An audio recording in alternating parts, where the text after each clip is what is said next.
Have you ever seen someone completely shift the energy in a room without saying a single word? They don't raise their voice, they don't plead, they just pull back, and suddenly, everything flips. People start overthinking, chasing, wondering what just happened. Now imagine if you did the same. What if you didn't respond right away? What if you chose silence over snapping back, distance over drama? What do you think would unfold? That's the real power right there. The moment you stop reacting, you start controlling the game. When you stop being emotionally, physically, and mentally available all the time, the people around you start to panic. Why? Because they're used to pulling your strings through your reactions, your habits, your predictability. But the moment you step back, everything flips. Suddenly, the ones who thought they knew you realize they never did. Carl Jung once said, "Everything that irritates us about others can lead us to a better understanding of ourselves." So ask yourself, who gets anxious when you go quiet? Who gets annoyed? Who pokes you just to get a rise out of you? That tells you more about them than it ever did about you. And what it really reveals is just how easily you're still being manipulated. Without even noticing it, you keep showing up, saying yes, keeping the peace, trying not to lose people who were never truly there for you in the first place. Every time you answer out of guilt, every time you react just to keep someone around, you give away another piece of your energy. And by the end of the day, you're left drained, frustrated, and strangely hollow inside. You want to know why? Because you've been too available for people who don't even deserve a second of your silence. This isn't about abandoning the world, it's about finally choosing you. That's what Jung called individuation, becoming whole, real, unshakably complete. That journey begins the moment you realize silence can hit harder than 1,000 arguments. Choosing to step back, not out of fear, but out of clarity. That's not weakness, that's raw power. So let me ask you, how much longer will you let other people's emotions control your moves?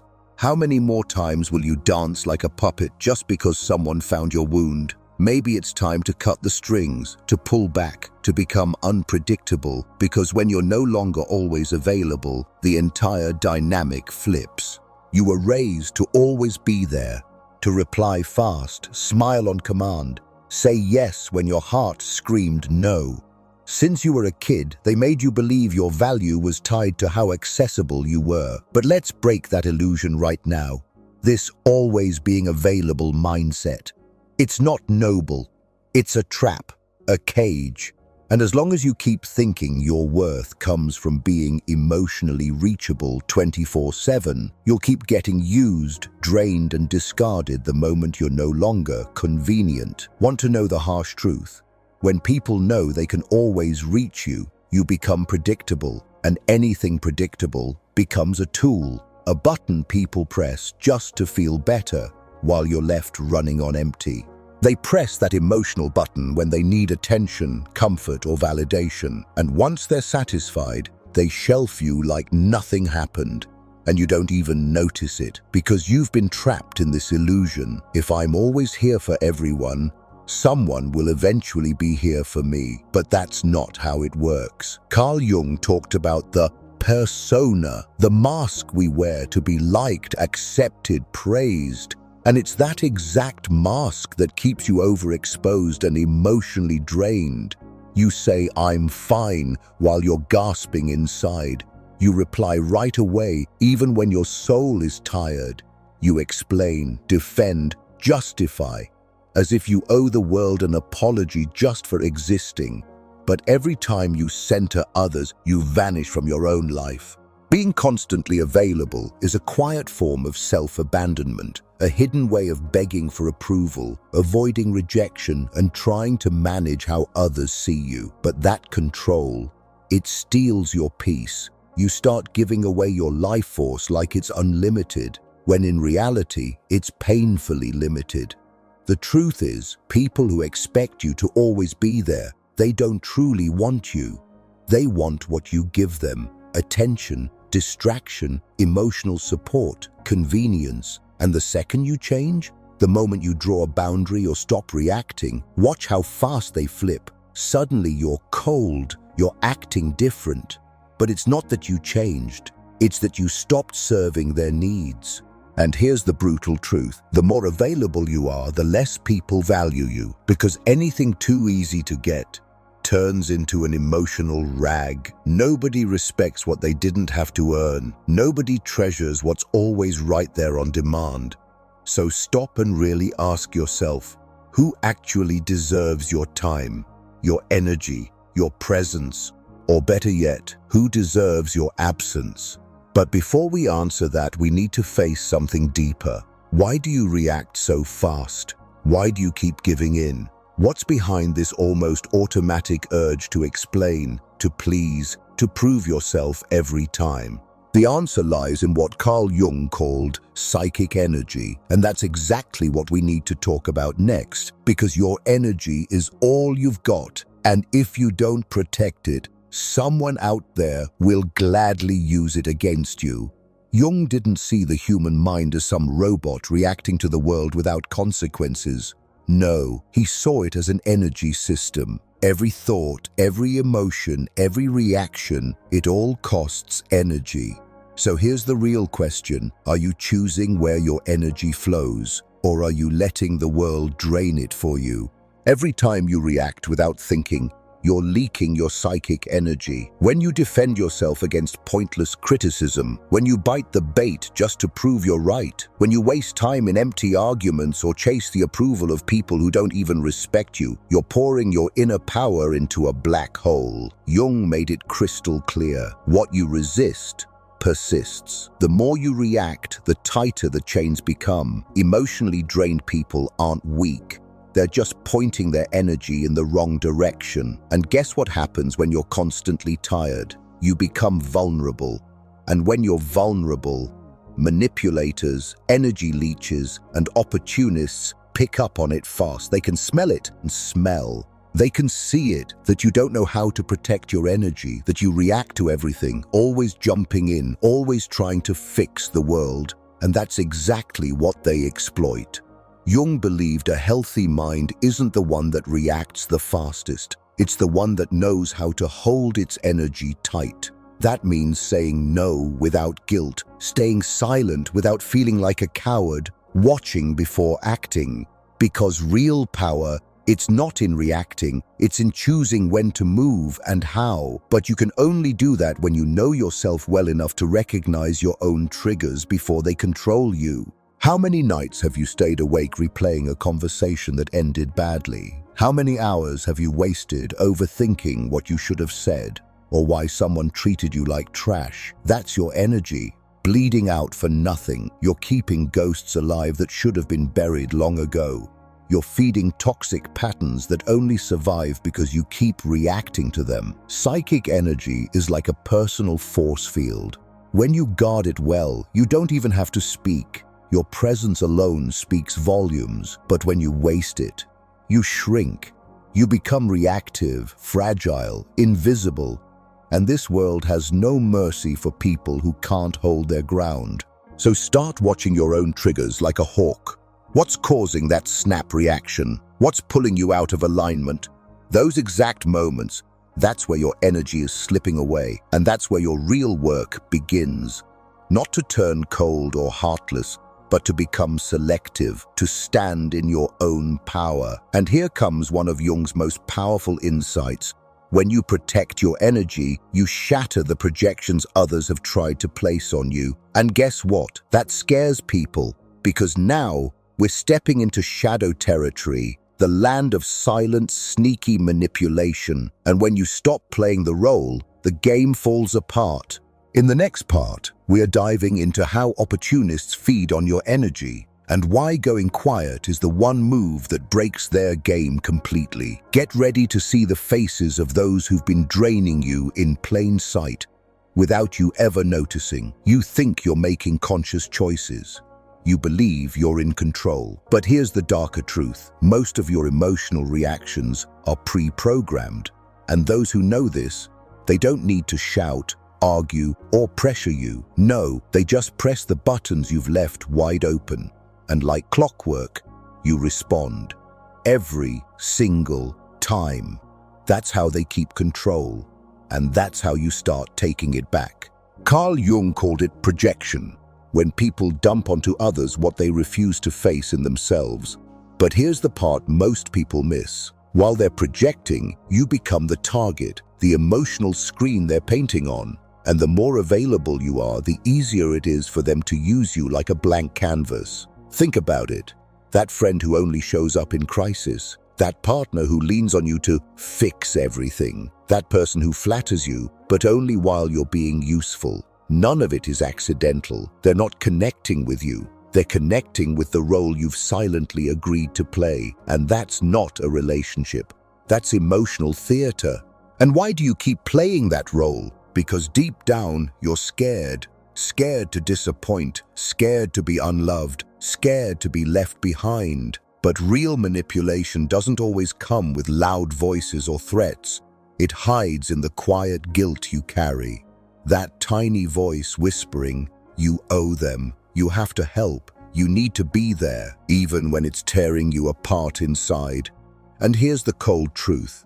Manipulators don't have to force you. They just need you to keep reacting the same way you always have. But once you stop, once you say no, choose silence, walk away without an explanation, the whole illusion falls apart.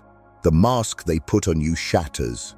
And that's when people start to squirm, because suddenly they don't know who you are anymore. Even worse, they're forced to look at themselves, and most aren't ready for that. Your unavailability, it shakes them, your silence. It echoes their own emptiness. And when they can't handle that silence, they come swinging with blame, guilt, emotional theatrics. Not because you did anything wrong, but because you stopped playing the mirror they were using to avoid their own reflection. Jung said, "We do not become enlightened by imagining figures of light, but by making the darkness conscious." When you pull back, when you stop feeding their emotional loops, their shadow finally surfaces. And that's terrifying for the ones who always hid behind you. But let's flip the script. What about you? Are you ready to sit with the discomfort of being misunderstood, judged, maybe even attacked, just for protecting your peace? Are you strong enough to hold your ground through the silence that follows the break? Because that silence is where a whole new kind of power begins to rise, a power rooted in clarity, not chaos. And that's exactly where we're headed next, because what comes next might shock you. Silence isn't just a pause, it's one of the most devastating psychological weapons you'll ever hold. And once you master it, the entire dynamic between you and the world starts to shift completely. Today's world is loud. Everyone's shouting to be seen, rushing to clap back, trying to win arguments that don't even matter, sacrificing their peace just to prove a point. But there's a secret power, one that most people ignore and even fewer truly master. The power of silence, not weakness, not fear, but strategic, razor-sharp, soul-awakening silence. The kind of silence that isn't absence, it's pure presence. Jung didn't see silence as emptiness, he saw it as rich, fertile ground for deep inner transformation. Because once you stop reacting, you start noticing patterns, manipulations, loops that trap you, and clarity like that. It's dangerous, especially to those who rely on your confusion to keep control. Ever noticed how some people freak out when you don't reply? When you don't explain, don't react, just vanish? It's not because they genuinely miss you, it's because your silence strips them of control over the story.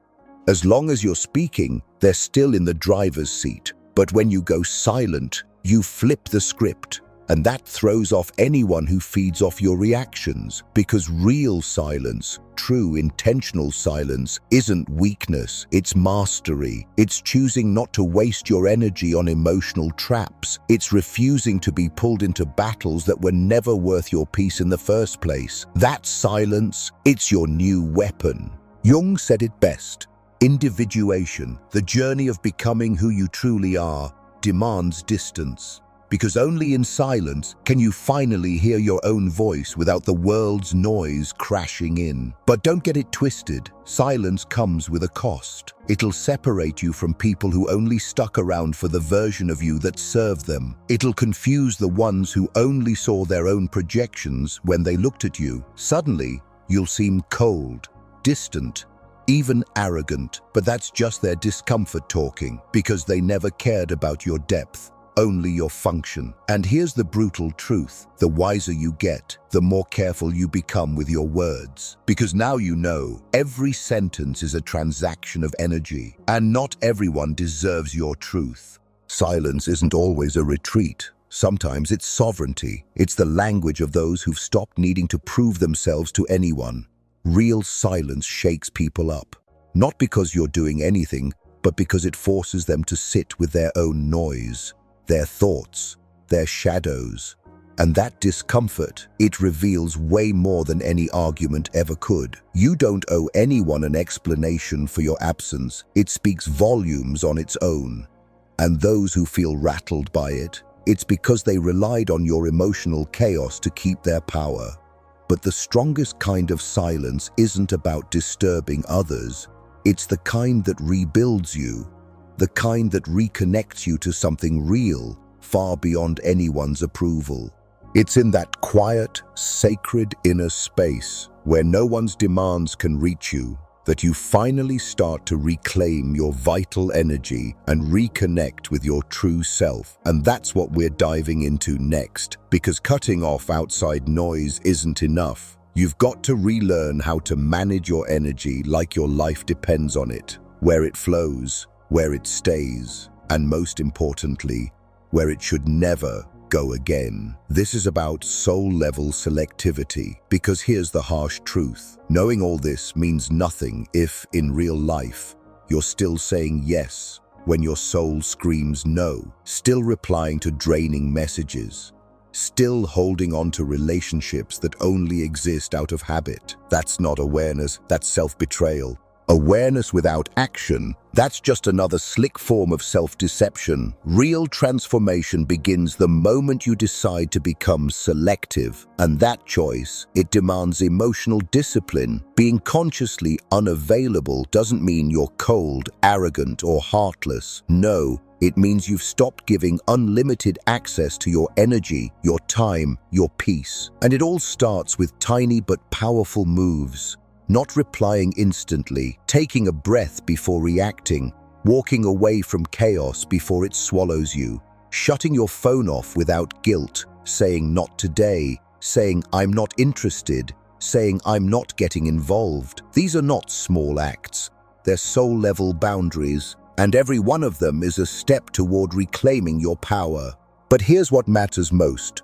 You don't owe anyone an explanation for your silence. You don't need to justify stepping away. Your absence speaks for itself, and for a lot of people, that's unforgivable. Why? Because when you stop explaining, you strip them of the power to trap you in that emotional story where you're always the nice one, the fixer, the available one. Jung knew the truth. Every path to becoming your true self passes through isolation. But it's not sadness. It's sacred space, a personal retreat, a season where you finally learn to hear your own voice without the noise of the world drowning it out. This is where you start rebuilding your identity, not from their eyes, but from your core.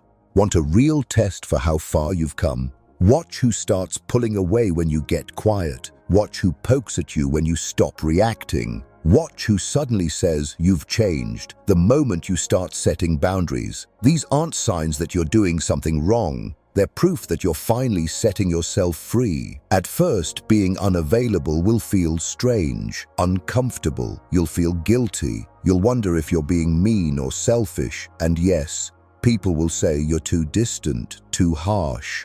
But don't fall for it. This is what healing looks like in motion. You've spent your whole life being trained to put yourself last. So of course, choosing yourself now will make others squirm, especially the ones who benefited from your old self-sacrificing version. Conscious unavailability.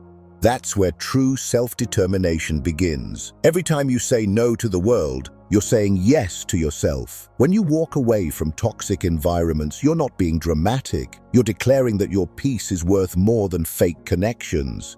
And the moment you stop explaining yourself, that's when real respect starts to show up, even if only from a few. But let's be real, not everyone can handle this version of you. Your emotional absence forces them to face things they've been avoiding. It shows just how much they relied on your chaos to stay in control. And that's when the rupture hits. The pain, the silence, the feeling of loss. But what you're actually feeling is freedom finally cracking open. But what comes after the withdrawal, after the silence? What's born in the aftermath of distancing yourself from everything that drained you? That's what we're about to uncover. The quiet, powerful rebirth that only happens when you have the guts to be misunderstood, to walk alone, and to become whole without anyone's approval. Because the truth is, the loneliness of the strong is the gateway to real freedom. When you stop being available to everyone, something deep begins to shift. First, there's silence, and it's loud. It screams in your head. You'll second-guess everything. Was I too harsh? Did I push away the wrong people? But if you sit with it, that silence begins to change. It softens, it soothes, it heals. And from that silence comes solitude, the kind that finally feels like peace. But this isn't the kind of solitude that feels like absence. This is the solitude of full presence, your presence, the kind that belongs to the strong, to those who've stopped betraying themselves just to keep others comfortable. And in that quiet space where confusion used to live, clarity finally arrives. Where anxiety used to rule, peace begins to bloom. Where you once felt desperate for connection, now comes a deeper strength, the kind that grows from being whole on your own. Carl Jung said that to become your true self, you must break away from the collective, take off the mask, and walk alone for a while. And when you choose unavailability, that's exactly what you're doing. You're not running away from the world, you're finally coming back home to yourself. This is the turning point, when you stop reacting to life and start creating it. No longer shaped by your surroundings, you begin shaping your reality from the inside out. And the people who get uncomfortable with your silence, they never valued you, they just valued the role you played. Now that you've stepped out of that costume, they're lost. And strangely, that's freedom. You might lose people, you might step away from familiar spaces, but in that distance, you'll reconnect with something far more powerful, your essence.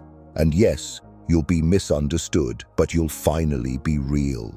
But in the end, you will be respected, because when you're no longer available for just anything, you become rare, valuable, unforgettable. Don't mistake it. This is your rebirth. A new chapter, the beginning of a life where you no longer settle for emotional leftovers, toxic games, or empty words dressed up as affection. From now on, you only welcome what aligns with your peace, your truth, your wholeness. And if you've made it this far, then deep down, a part of you is already ready for this path. A part of you knows being loved means nothing if it cost you yourself. True self-love begins the moment you choose you, even if that choice means walking alone for a while.